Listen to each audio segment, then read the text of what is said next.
Namaste, my name is Vaidik Pradhan and today I am going to explain about the nervous system.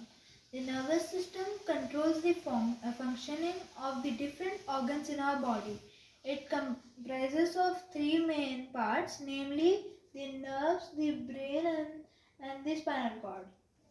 Let's talk about the brain first. The brain is a very important organ. It controls our body movements and helps us store information. There are three main parts of the brain, namely the cerebrum, the cerebellum and the medulla. Let's talk about the cerebrum first. The cerebrum, as you can see, is situated in the top of the body and it's the largest organ of our brain.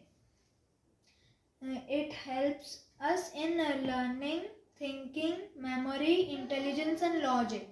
It also controls our sense organs. Next, let's talk about the cerebellum. It's situated, as you can see, below the cerebrum. It is responsible for muscle coordination and the balance of our body. Next, let's talk about the medulla. The medulla is also called as the brainstem. It controls activities such as heartbeat, breathing, swallowing and sneezing. Next, let's talk about the spinal cord. The spinal cord, as you can see, is a thick cord of nerve tissue extending down from the brainstem. It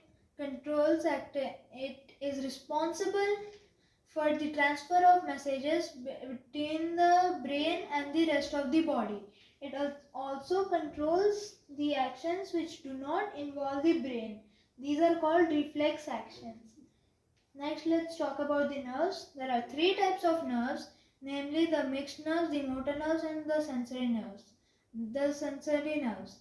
Sensory nerves are the nerves that carry messages from the body parts to the brain or the spinal cord. Next, let's talk about the motor nerves. The motor nerves carry messages from the brain or spinal cord to the rest of the body. Mixed nerves. Mixed nerves carry messages both ways, aka from the brain or the spinal cord to the rest of the body or from the rest of the body to the brain or spinal cord. Thank you.